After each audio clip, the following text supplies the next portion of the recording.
Le principal écrit de Keynes, qui est la théorie générale de l'emploi, de l'intérêt et de la monnaie, a été écrit en 1936, c'est-à-dire en pleine crise économique.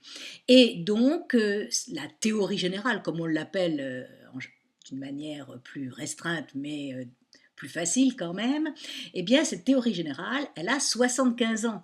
Donc en fait, elle est très intéressante, mais date-t-elle de trop ou bien est-elle encore à l'ordre du jour et est-ce qu'il y a encore des politiques économiques qui s'intéressent au keynésianisme ou qui essayent d'appliquer le keynésianisme? C'est ce que nous allons essayer de comprendre. Nous allons étudier les bases de la théorie keynésienne. Mais ce qu'il faut bien comprendre avant, c'est que Keynes a totalement bouleversé l'économie en contestant basiquement ce qui était l'économie courante de son époque, c'est-à-dire l'économie classique ou libérale. Et donc, en fait, il y a un total bouleversement des conceptions économiques à partir de l'ouvrage de Keynes, la théorie générale. Voyons quels sont les éléments de base et comment ils s'opposent aux théories classiques. Classiques, que l'on appelle aussi les libéraux, et Keynes. Première différence fondamentale, c'est la manière d'étudier l'économie.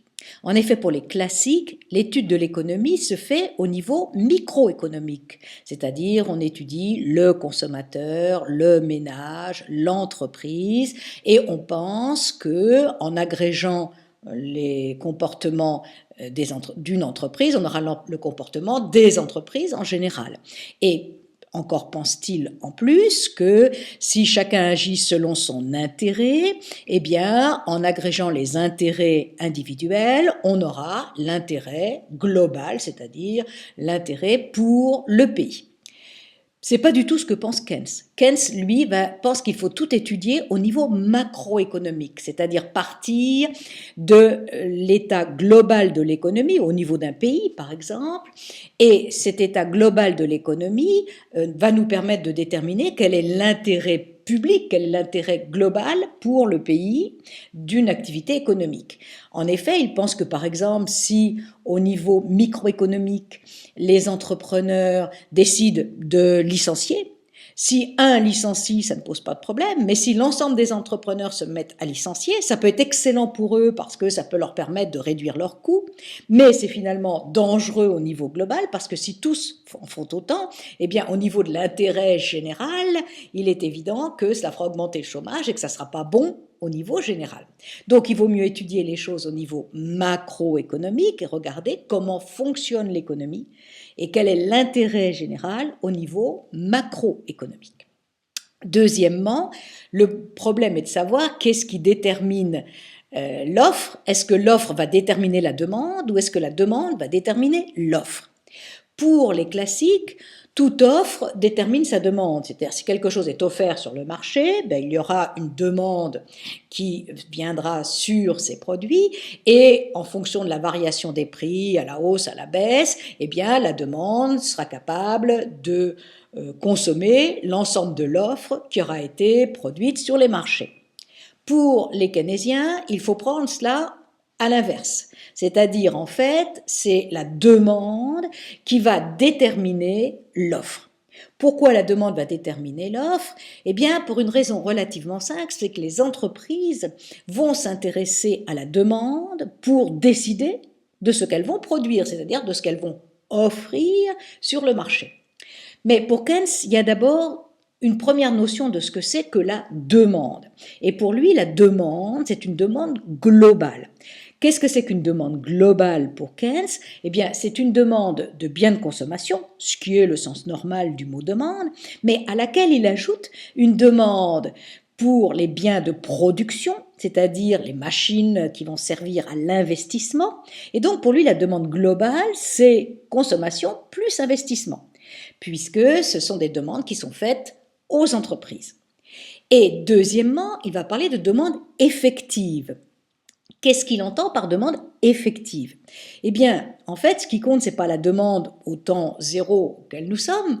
Pour l'entrepreneur, ce qui intéresse l'entrepreneur, c'est la demande future, c'est-à-dire qu'est-ce que les consommateurs vont demander comme type de produit et en quelle quantité. Donc, l'entrepreneur va anticiper ce que le marché va demander, et cette demande anticipée, elle est très importante, c'est la demande effective, parce que c'est cette idée que l'entrepreneur a de la demande future qui va faire qu'il va offrir une certaine quantité de produits sur le marché, et s'il estime que la demande ne sera pas très forte, il va même être capable de produire moins et donc d'offrir moins que ses capacités de production. Il aurait pu produire plus, mais bon, la demande n'est pas là, donc c'est pas la peine de produire plus. Et ça, c'est très important parce qu'on voit bien que dans ce cas-là, l'offre, elle est le résultat d'une anticipation qui peut être vraie ou fausse, du reste, c'est ça le problème, mais d'une anticipation de la part des entrepreneurs, et cette anticipation va reposer sur tout un contexte économique, et ce contexte économique est donc très important pour déterminer quelle sera l'offre future d'un bien quelconque. Nous avons vu que Keynes a bouleversé l'économie en mettant en avant la macroéconomie plutôt que la micro, en insistant sur le rôle de la demande, contrairement aux autres, les classiques qui insistent sur l'offre. Mais il y a encore une autre différence, c'est celle qui concerne les marchés.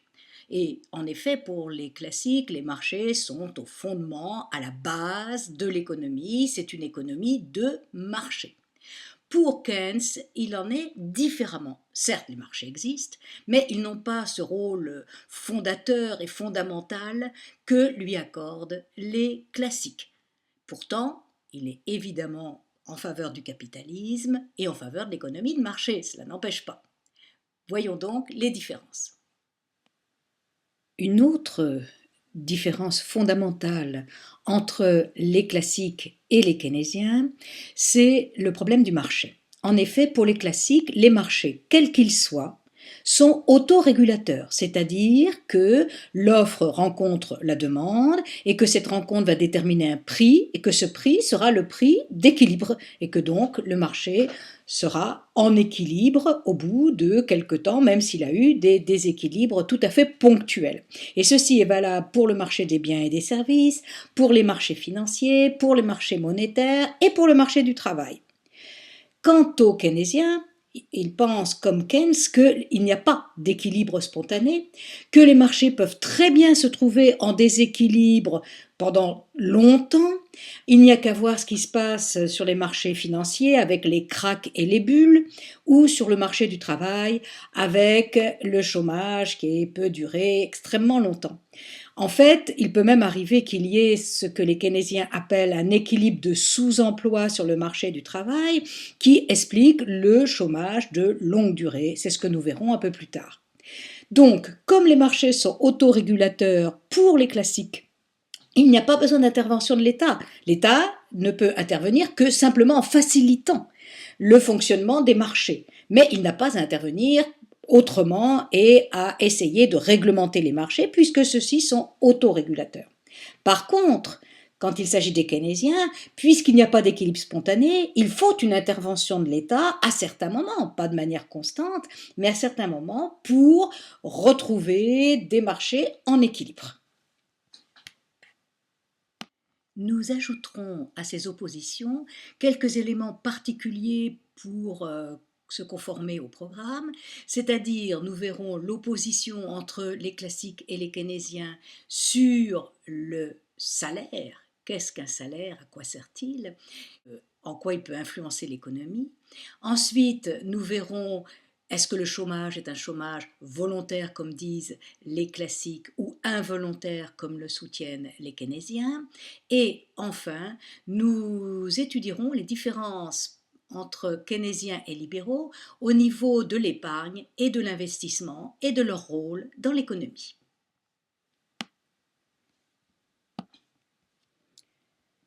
Ce que nous voyons dans la dernière partie de ce tableau, ce sont les quelques éléments intéressants qui ont trait au programme et qui permettent encore une fois de voir la différence entre les classiques et les keynésiens.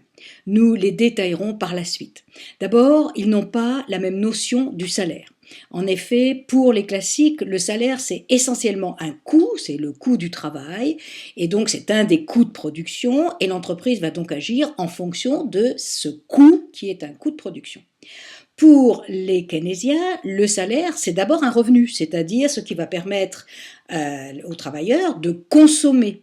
Et donc, il va falloir tenir compte lorsque l'on fera des politiques économiques. De la même manière, le chômage, ils ne le conçoivent pas de la même manière. Le chômage pour les classiques est un chômage volontaire, c'est-à-dire que s'il y a un chômage qui dure, c'est tout simplement parce que le salarié ou le chômeur plutôt ne veut pas travailler au prix, c'est-à-dire avec le salaire faible qui est proposé, et donc il refuse d'aller travailler pour un salaire qu'il considère comme trop faible.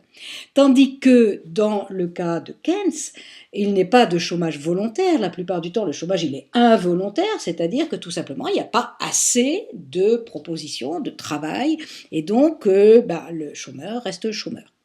Et puis il y a aussi l'idée de savoir quel est le premier de l'épargne ou l'investissement. En fait, pour les deux, l'épargne est égale à l'investissement. Le problème est de savoir si c'est on épargne d'abord, on investit ensuite, ou bien on investit et ça déclenche de l'épargne. Alors, pour les classiques, l'épargne est préexistante à l'investissement, c'est-à-dire il faut qu'il y ait eu de l'épargne pour que les entreprises puissent emprunter et investir, ce qui paraît assez évident, et pourtant, quand on regarde Keynes, il dit le contraire.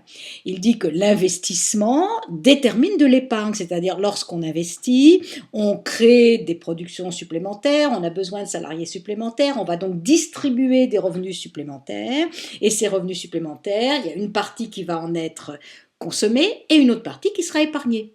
Donc on lance l'investissement et on déclenchera de l'épargne. Donc on voit vraiment que la conception de l'économie de ces deux grands courants économiques est vraiment assez fondamentalement antinomique. Ça peut paraître étonnant quand on pense que eh bien, les faits économiques, ils sont là, ils existent, mais l'analyse qu'on peut en faire, elle, est différente. Et évidemment, les politiques économiques que l'on propose sont évidemment dans ce cas-là totalement différentes.